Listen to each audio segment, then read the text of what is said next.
Mga minamahal na manonood, mayroon tayong breaking news ngayon na yumanig sa buong rehiyon ng Timog Silangang Asya. Ang internasyonal na balitaan, ang Global News Network, ay naglabas ng isang ultra-sikretong video na hindi pa kailanman nasilayan. Ito ay nagpapakita ng isang nakakagulantang na insidente na nagpapakita ng matinding pagkakabahabahagi sa loob ng militar ng Pulo ng Maharlika, isang pangunahing base ng kapangyarihan ng Pilipinas. Sa video, nasaksihan ang mga sundalong tapat sa pamilya Lazaro, ang matagal nang naghaharing political dynasty, na nagkakabarilan sa mismong battlefield malapit sa pinalakas na internal checkpoint patungo sa Palawan. Hindi ito ordinaryong sagupaan, isa itong monumental na pagtataksil laban sa angkan ng mga Lazaro na matagal nang naghahari sa isla. Ang sitwasyon ay lumalala at nagiging mas komplikado kaysa sa inaasahan. Ang katapatan na itinayo sa pamamagitan ng kapangyarihan at oportunidad ay bumabagsak na parang mga domino. Maraming low-ranking na sundalo ang nagsimulang makita ang kawalan ng katarungan at ang pasanin ng digmaan na sa pilitan nilang dinadala. Ito ang nagtulak sa kanila na ituon ang kanilang mga baril sa isa't isa para sa sarili nilang kaligtasan. Ang tunog ng mga bala na nagmumula sa Maharlika ay hindi na nakatuon lamang sa labas, ito ay isang eko ng panloob na salungatan na sumabog sa sukdulan. Mula sa pagsusuri ng footage na inilabas ng GNN, ipinapakita nito ang isang grupo ng mga sundalo ng Maharlika na sumusubok na lisanin ang kanilang outpost at tumawid sa checkpoint patungo sa Palawan upang maghanap ng political asylum at makatakas sa death sentence ng kanilang mga superior. Samantala, ang isa pang paksyon ng militar, na nananatiling tapat sa direktang utos mula sa Lazarong Palasyo, ay gumamit ng mga heavy weapons upang paulanan ng bala ang sarili nilang mga kasamahan ng walang awa. Ang insidenteng ito ay naganap sa gitna ng matinding tensyon sa paligid ng checkpoint, kung saan patuloy ang pagpapadala ng reinforcements noon pa man. Ayon sa mga inside source, ang huling patak na nag-udyok sa pag-aalsa ay ang pagtatangka ng matataas na opisyal sa pamilya Lazaro na gamitin ang kanilang mga tropa bilang human shields sa isang lubhang mapanganib na bagong battle strategy, nang walang pagsasaalang-alang sa kaligtasan ng mga mababang ranggo. Ang matagal nang naipong sama ng loob mula sa pang-aapi at katiwalian sa loob ng militar ay sumabog sa isang karahasan na hindi na makontrol. Sa pananaw ng geopolitics, ang insidenteng ito ay matinding nakakaapekto sa imahe at seguridad ng Lazarong Palasyo. Ang katotohanang nakakuha ng ganitong kritikal na ebidensya ang isang dayuhang news agency ay nagpapakita ng matinding basag sa sistema ng Maharlika at ang paghina ng security protocol nito. Nakita ng mga analista na ito ay maaaring ang simula ng pagtatapos ng dekada ng power monopoly dahil kapag ang militar ang sandigan ng kapangyarihan ay nagsimulang mayayanig at magkawatak-watak, ang tiwala ng mga investors at dayuhang allies ay mabilis na bababa. Samantala, ang pambansang hukbo ng Pilipinas ay nahaharap sa bagong hamon ng pamamahala sa dagsa ng mga military defectors na tumatawid sa Palawan, nagdadala ng mga sugat mula sa labanan at mga classified military secrets. Ito ay isang krisis na kailangang tugunan ng Pilipinas ng may katalinuhan at ang pinakamahusay na estratehiya upang mapanatili ang soberanya at seguridad ng bansa habang ang kalapit lugar ay nag-apoy sa galit at pagtataksil. Ang ulat ay nagpapahiwatig din na ang lugar sa checkpoint, kung saan naganap ang barilan ng mga sundalo ng Maharlika, ay isang strategic area na may malaking stockpile ng mga heavy weapons. Ang pagbabago ng kanilang target sa isa't isa ay nagdulot ng malaking kaguluhan sa command system ng Maharlika. Ang elite unit na kilala bilang isa sa pinakasolid ay nagkawatak-watak. Ang ilang mga sundalo ay nagtanggal ng kanilang uniform at nagpanggap na sibilyan upang makatawid sa Palawan. Ang sitwasyong ito ay nagpapakita na ang kapangyarihang itinayo sa takot ay laging nagtatapos sa panloob na pagguho. Nang mas matindi ang takot sa kamatayan kaysa sa takot sa dark power, pinili ng mga sundalo na talikuran ang kanilang mga pinuno kahit natatawagin silang rebelde o traidor. Ngunit ito ang tanging paraan upang mabuhay sa isang battlefield na walang pag-asa at walang tunay na suporta ng mamamayan. Sa konteksto ng ASEAN relations, ang pagbabahagi ng sikretong video na ito ng GNN ay hindi lamang balita, isa itong tool upang pilitin ang global community na seryosohin ang nangyayari sa ilalim ng anino ng pamilya Lazaro. Ang katahimikan na nagkubli sa panloob na failure ay winasak ng tunog ng baril at footage na masyadong malinaw upang tanggihan. Ang paglalakbay ng grupong ito ng mga sundalong tumakas ay parang buhay na saksi na handang magsalaysay ng kabangisan at katiwalian na matagal nang itinago sa ilalim ng karpet. Ang pressure ngayon ay nakatuon sa Lazarong Palasyo, kung paano nila pamamahalaan ang kaguluhan bago pa ito tuluyang gumuho, habang ang mga mata ng mundo ay nakatutok sa bawat galaw, nag-aalala sa stability ng buong rehiyon. Ang lihim na ibinunyag ay parang isang time bomb na matagal nang gumagana sa ilalim ng administrasyon, na mas nagpapahalaga sa loyalty sa isang tao kaysa sa ideolohiya ng bansa. Ang deep dive na impormasyon mula sa security sources ay nagsasabi na ang ugat ng internal na sagupaan ay nagmula sa malaking agwat sa loob ng militar ng Maharlika. Habang ang mga high-ranking officers na karamihan ay kamag-anak o malapit sa pamilya Lazaro ay namumuhay sa karangyaan mula sa katiwalian at resource concession hall. Ginto, langis, ang mga low-ranking soldiers na nagbabantay sa checkpoint ay namumuhay sa matinding kahirapan. Hindi lang sila nahaharap sa kapabayaan sa pamumuhay, kundi pati ang kanilang allowances at basic welfare ay kinakaltas upang mapunta sa bulsa ng mga superior. Ang galit na ito ay matagal nang naipon at umabot sa boiling point ng utusan ang lower-level units na harapin ang mga risky mission ng walang sapat na suporta, habang ang mga anak ng powerful figures ay nagpapakasasa sa palasyo o sa ibang bansa. Ang pakiramdam ng pagpapabaya at pagtataksil ay dahan-dahang nagpabago sa loyalty sa galit na handang sumabog anumang oras. Sa pinag-uusapang video, makikita ang matinding pagtatalo sa pagitan ng company commander at ng grupo ng mga low-ranking soldiers na tumangging sumunod sa inhuman orders. Nang mabigo ang negosasyon at ginamit ang pananakot hanggang sa parusa ng kamatayan sa battlefield, nagdesisyon ang isang grupo ng mga sundalo na kumuha ng armas upang ipagtanggol ang kanilang sarili at ang kanilang mga kasamahan. Ang internal battle sa loob ng military camp ng Maharlika ay isang nakakalungkot na tanawin. Ang tunog ng mga heavy machine gun at pagsabog ay hindi para ipagtanggol ang motherland, kundi para patayin ang sarili nilang kapatid na kasama nilang kumain at natulog.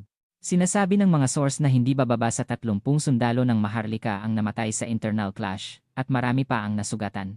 Ang kaguluhan ay nagdulot ng pagputol ng chain of command. Maraming sundalo ang piniling iwanan ang kanilang outpost at tumuloy sa Palawan, na ang tanging pag-asa ay makatakas sa impyerno sa lupa na matagal na nilang kinalalagyan. Bukod sa disparity, ang panloob na political factors sa pamilya Lazaro ay nag-ambag din sa krisis na ito. Ang transition of power mula sa ama patungo sa anak, na puno ng kwestiyon at kawalan ng katiyakan sa bagong pinuno, ay nagdulot ng malinaw na pagkakabaha-bahagi sa loob ng militar. Ang mga sundalong tapat sa dating pinuno ay nagsimulang maramdaman na sila ay itinataboy mula sa cycle of benefits, at pinapalitan ng mga bagong henerasyon na walang karanasan, ngunit may family ties. Ang paranoia ay kumalat sa lahat ng unit, na nagdudulot ng pagmamanman at false reports upang sirain ang mga kalaban sa politika sa loob ng militar. Ang militar ng Maharlika ngayon ay hindi naiiba sa isang malaking barko na may butas sa lahat ng dako, at ang mga crew ay nag-aagawan ng sagwan para mabuhay sa gitna ng bagyo mula sa labas, parehong economic pressure at sirang imahe sa mundo.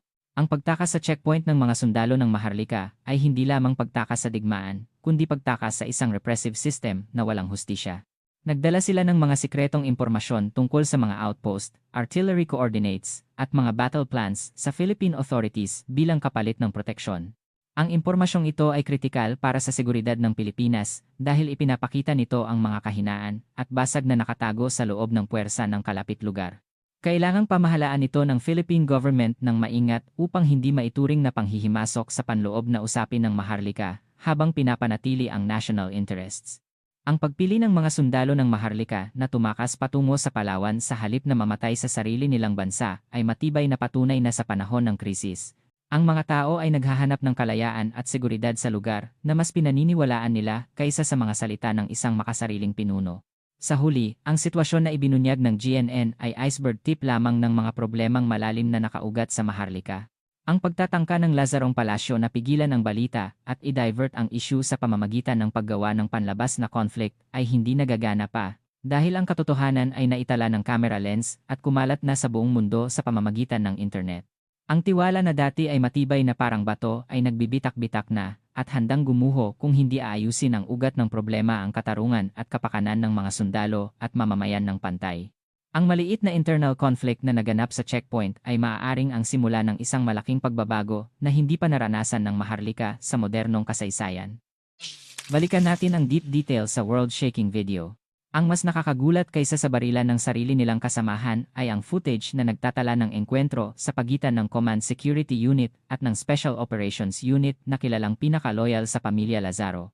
Sa sandaling sumabog ang conflict, hindi lang ito tungkol sa labanan, kundi tungkol sa magkaibang ideolohiya. Ang mga operational soldiers ay nagsimulang magtanong tungkol sa mga utos na gumamit ng matinding puwersa laban sa mga sibilyan at political dissenters sa lugar ng checkpoint. Nang umabot sa sukdulan ng pressure, sumigaw ang isang young soldier sa video sa lokal na wika, "Hindi kami sinanay para pumatay ng mga taga-Palawan o kapwa sundalo para lang mapanatili ang kapangyarihan ng isang pamilya." Ang pangungusap na ito ay parang ignition point na nagtapos sa pasensya at sinundan ng machine gun fire laban sa grupo ng mga high-ranking officers na sumubok na pigilan ang insidente. Ang pagtataksil na ito ay hindi lamang isang aksidenteng militar, ito ay isang plano na tahimik na inihanda ng mga sundalong dissatisfied sa succession na parang authoritarian monopoly. Habang umiinit ang sitwasyon sa loob ng military camp, ang mga illegal business at malalaking benepisyo sa lugar ng checkpoint, lalo na ang casino empire na konektado sa mga international syndicates at mga kamag-anak ng mga powerful figures sa palasyo, ay nagsimula ring maapektuhan. Ang barilan ng mga sundalo ng Maharlika ay nagdulot ng panik sa mga investors at mafia na kumokontrol sa mga lugar na iyon. Nang ang mga sundalo na siyang tagapangalaga ng seguridad ay naging source ng kaguluhan, ang funding na nagpapatakbo sa political system ng Maharlika ay nagsimulang mayayanig. Ang mga ulat mula sa intelligence officers ay nagpapakita na may malaking halaga ng pera at assets ang inilipat mula sa mga border casinos ilang oras pagkatapos ng clash. Ang impormasyong ito ay tumutugma sa secret clip na nagpapakita ng ilang military trucks na sumusubok na pumasok sa Special Economic Zone upang agawin ang mga assets bago tumakas patungo sa Palawan. Ito ay isang refleksyon ng failure ng ethical system ng militar na kinain ng interest sa loob ng maraming dekada. Ang geopolitical impact na sumunod ay ang pagkawala ng tiwala mula sa pangunahing ally na the Northern Conglomerate binago mula sa China, bagaman palagi itong nagbibigay ng suporta sa Maharlika sa infrastructure at weaponry. Ang imahe ng mga sundalo na gumagamit ng mga armas na bigay ng Northern Conglomerate upang magbarilan at magtaksil sa pinunong sinusuportahan nito ay isang masamang senyales para sa stability ng maritime route project sa rehiyong ito. Naniniwala ang mga analyst na kung hindi makokontrol ng pamilya Lazaro ang sitwasyon sa militar sa maikling panahon, maaaring repasuhin ang foreign aid na lalong magpapalala sa economic crisis na kinakaharap ng Maharlika. Ang paglalabas ng GNN ng istorya ay nagtutulak sa Northern Conglomerate na pumili ng panig o maghanap ng bagong opsyon para mapanatili ang impluensya nito sa Maharlika, na maaaring mga hulugan ng mas marahas at madugong power transition. Sa panig ng Pilipinas, ang Border Defense Forces ay itinaas sa highest level of alert. Nagpadala ng mga special forces at armored vehicles upang bantayan ang mga vulnerable points para hindi makatawid ang conflict ng Maharlika. Ang pagtugon sa grupong ito ng mga military defector ay napakasensitibo dahil maaaring may spy o agitator na nagtatago sa mga tumatakas. Nag-utos ang Philippine government ng masusing screening at detention ng mga sundalo sa secret location para sa further investigation. Ang impormasyon na nakuha mula sa mga sundalong nagtaksil sa pamilya Lazaro ay maaaring maging susi para malaman ng Pilipinas ang diskarte at bagong power plan sa palasyo na makakatulong upang makagawa ng precise at secure foreign policy sa hinaharap. Ang isa pang kawili-wiling aspeto ay ang reaksyon ng mga mamamayan ng Maharlika online na nagsimulang magbahagi ng impormasyon tungkol sa secret clip sa pamamagitan ng mga secret channels. Kahit na sinubukan ng gobyerno na i-block ang internet at manakot sa mga nagkakalat ng balita, ang katotohanang nagkakawatak-watak ang militar ay naging maliit na pag-asa para sa mga pro-democracy movements na matagal nang repressed.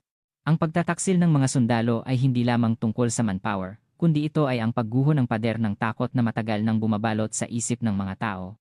Ang mga sundalo na dating tool sa repression ay naging mga leader sa pagsuway. Ang sitwasyon ngayon ay parang dynamite na naghihintay lang ng full activation, at kung patuloy na gagamitin ng mga pinuno sa palasyo ang karahasan upang solusyonan ang problema, ang naghihintay na katapusan ay isang bagay na hindi nila inaasahan sa kanilang glory days sa politika. Habang hindi pa nawawala ang usok ng baril sa battlefield, ang movement sa loob ng Lazarong Palasyo ay nagiging mas tensyonado. Sinasabi ng mga ulat ng intelligence na may order na tanggalin at arestuhin ang 12 ng high-ranking officers na suspected na sangkot sa pinakamalaking pagtataksil sa kasaysayan ng Maharlika. Ang internal purge na ito ay hindi lamang parusa sa mga nagkasala, kundi isang pagtatangka ng pamilya Lazaro na alisin ang mga threats na maaaring magpabagsak sa pwesto ng bagong pinuno. Gayunpaman, ang paggamit ng matinding solusyon na ito ay lalong nagdudulot ng panik at nagtutulak sa mga hesitant officers na makipagtulungan sa resistance groups. Ang pagkakabahabahagi ay direktang nakakaapekto sa border economy na dating ginto ng mga powerful figures. Ang mga trade routes na dating masigla ay nanahimik na parang ghost town nang gumuho ang protection system para sa illegal business dahil sa barilan ng mga sundalo. Maraming casinos ang pansamantalang nagsara, habang ang mga foreign investors ay nagsimulang umalis sa lugar para sa kaligtasan. Ang satellite images at additional video clips na lumabas ay nagpapakita ng mga abandoned armored vehicles ng Maharlika na may mga bullet marks mula sa anti-tank weapons, na nagpapatunay na ang level of violence ay umabot na sa small-scale civil war. Ang pinaka-interesante at nakakabahala ngayon ay ang organisadong pagtatatag ng mga defector soldiers. Hindi lang sila tumatakas para mabuhay, kundi nagsimula na rin gumamit ng social media upang manawagan sa iba pang sundalo na magbaba ng armas at tumigil sa paglilingkod sa pamilyang sinasabi nilang sumisira sa bansa. Ang mga mensaheng ito ay mabilis na kumalat na parang wildfire sa mga low-ranking soldiers na nagdulot ng malaking pangamba sa command center sa palasyo. Ang detalyadong pag-uulat ng GNN ay nagtutulak sa mundo na magtanong tungkol sa tunay na seguridad ng Maharlika, na sa labas ay mukhang payapa, ngunit sa loob ay bulok sa pag-aagawan ng interes. Isang sundalo na tumakas patungo sa Palawan ang nagbigay ng interview sa pamamagitan ng interpreter, na nagsabing hindi na niya matiis na makita ang kanyang mga kasamahan na nagpapatayan para lang ipagtanggol ang ari-arian ng isang pamilya. Ang pagmamahal sa bayan ay nanaig sa takot sa mga powerful figures, at ito ang critical turning point na hindi na maibabalik ang militar ng Maharlika sa dati. Sa military strategy, ang barilan ng mga sundalo ng Maharlika at ang kanilang pagtakas ay nagdulot ng malaking butas sa defense line ng Maharlika. Maraming strategic areas ang iniwan na nagdudulot ng power vacuum na maaaring gamitin ng mga armed groups o drug syndicates. Ang Philippine Army ay kailangang doblehin ang trabaho upang takpan ang mga butas na ito at suriin ng maingat kung sino ang sino. Ang sitwasyon ngayon ay hindi lang conflict ng mga kalapit lugar, kundi naging regional security crisis na kailangang bantayan ng lahat ng panig. Kung ipagpapatuloy ng palasyo ang marahas na plano upang supilin ang mga sundalong nag-iiba ang pananaw, mataas ang risk na magkaroon ng nationwide uprising, na tiyak na magiging kapahamakan sa Mekong economy, binago sa regional maritime economy. Bukod dito, sinasabi ng mga military experts na ang mga armas na ginamit sa barilan ay karamihan ay foreign-supported para sa National Defense Mission, ngunit ginamit upang sirain ang sarili nilang unit. Ito ay nagpapakita ng failure sa pagtatanim ng disiplina at military ethics na pinalitan ng palakasan at suhulan para sa promosyon. Ang pagkawala na nangyayari bawat minuto ay hindi lang buhay ng sundalo, kundi ang kinabukasan ng mga pamilya nila na nawalan ng haligi sa meaningless war na hindi nila sinimulan. Ang kalungkutan at galit na ipinapasa mula sa battlefield pabalik sa mga baryo sa Maharlika ay nagiging tahimik ngunit makapangyarihang puwersa na humahamon sa kapangyarihan ng pamilya Lazaro ngayon at sa malapit na hinaharap. Mga minamahal na manonood, habang tumatagal ang oras, ang impormasyong lumalabas mula sa checkpoint sa pamamagitan ng video ng GNN ay lalong nagpapakita ng basag na mahirap ng ayusin sa istruktura ng kapangyarihan ng Maharlika. Ang pinaka-interesante ngayon ay ang deep dive na impormasyon mula sa mga defector soldiers na nagsasabing ang pag-aalsa ay hindi nag-iisa, kundi lihim na kinuha sa pagitan ng mga military units sa iba't ibang lugar. Ang impormasyon na ibinigay ng mga sundalong ito sa Philippine authorities ay hindi lang military coordinates, kundi pati ang listahan ng maraming mid-ranking officers na nagsisimula ng mabagot at handang magpalit ng panig kung mag-init ang sitwasyon. Ang impormasyong ito ay parang bangungot para sa palasyo, dahil nangangahulugan ito na ang mga spy o mga handang magtaksil sa pamilya Lazaro ay nakatago sa bawat sulok ng militar.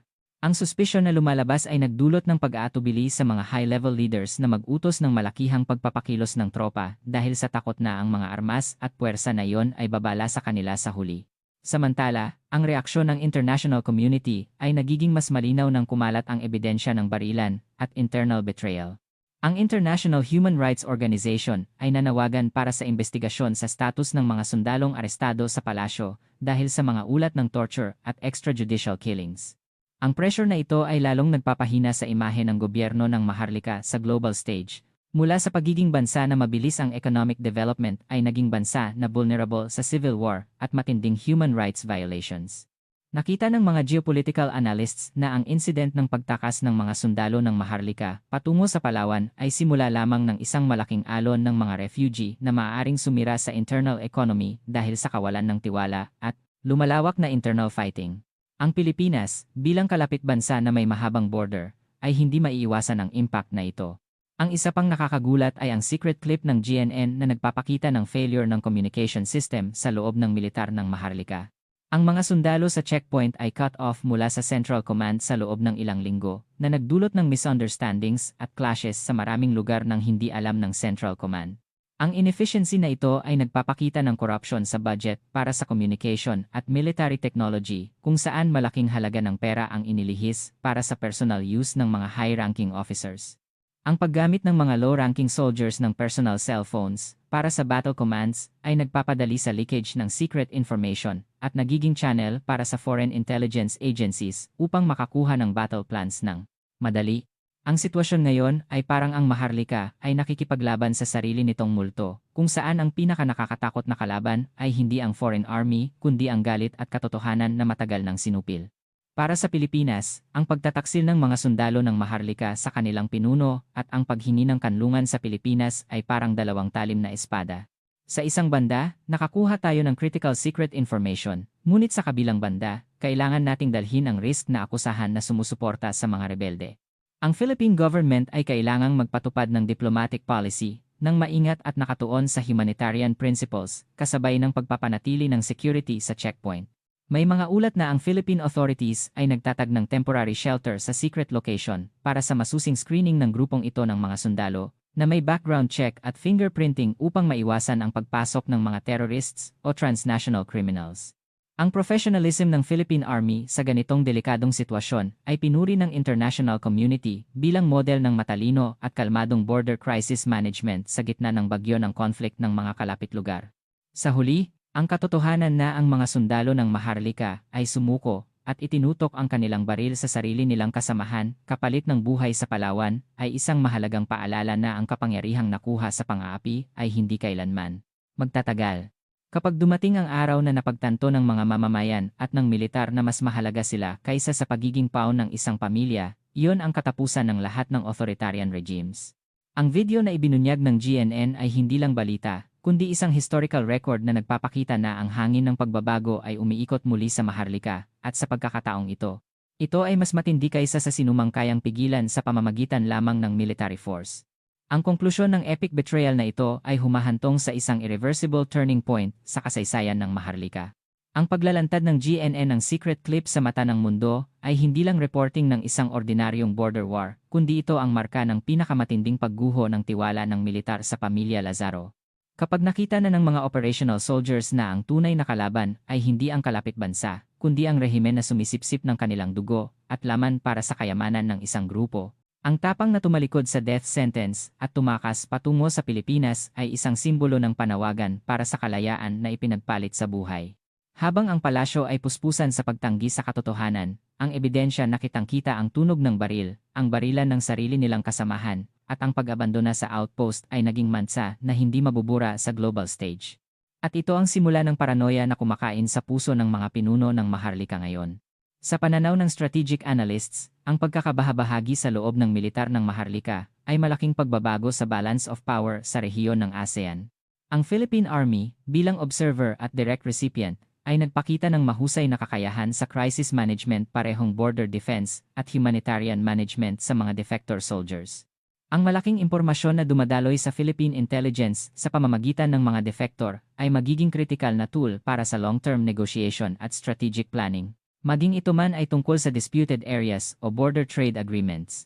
Ang kahinaan na nangyayari sa loob ng palasyo ay nagtutulak sa Pilipinas na umangat bilang leader sa regional stability, habang ang kalapit lugar tulad ng Maharlika ay kailangang ayusin ang crisis of faith sa sarili nilang bahay, na maaaring tumagal ng ilang dekada upang gumaling. Ang border economy na dating main source of income ng mga powerful figures ay isa na lamang gumuho na bakas ng conflict. Ang casinos at special economic zones na dating masigla ay nanahimik na parang libingan dahil walang nangangahas na mag-invest sa isang bansa na ang mga sundalo ay nagbabarilan sa araw. Ang pagtataksil sa pamilya Lazaro ay may chain reaction sa mga transnational syndicates na sumuporta sa rehimen na ito.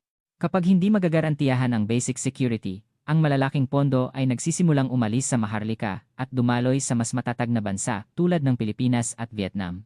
Ito ay lalong magpapalala sa budget deficit ng palasyo para sa rebuilding the trust sa militar at maaaring humantong sa uprising ng mga mamamayan na kailangang dalhin ang pasanin ng mas mataas na cost of living sa gitna ng political turmoil. Sa huli, ang controversial video na ito ay nagbigay ng mahalagang leksyon sa mga authoritarian leaders sa buong mundo na walang steel wall o strongest military force ang kayang pigilan ang puwersa ng katotohanan at hustisya. Kapag ang mga sundalo na backbone ng bansa ay piniling magtaksil sa oppressor upang ipagtanggol ang kanilang buhay at dignidad, iyon ang huling warning bago tangayin ng bagyo ng pagbabago ang power na walang foundation. Ang mga sundalo ng Maharlika na tumakas ngayon ay maaaring maging bayani sa mata ng bagong henerasyon na nagpapakita ng pagbabago. At ang kanilang istorya ay isasalaysay bilang katapusan ng era of fear at simula ng era kung saan ang mamamayan ay may tunay na kapangyarihan sa kanilang mga kamay. Ang incident na ibinunyag ng GNN ay patuloy na pag-uusapan at pagtatalunan hanggat hindi naaayos ang mga fundamental problems sa Maharlika. Ang tensyon sa Philippine-Maharlika checkpoint ay hindi agad mawawala, ngunit isang bagay ang malinaw. Nagpakita ang Pilipinas ng potensyal na maging kanlungan at pinaka-epektibong security shield sa panahon na vulnerable ang rehiyon. Salamat sa inyong pagsubaybay sa deep analysis at summary ng sitwasyong ito. Patuloy naming susubaybayan ang sitwasyon at maglalabas ng mga katotohanan na patuloy na nangyayari upang malaman ninyo ang pinaka-importanteng movement sa mundo at sa ating rehiyon.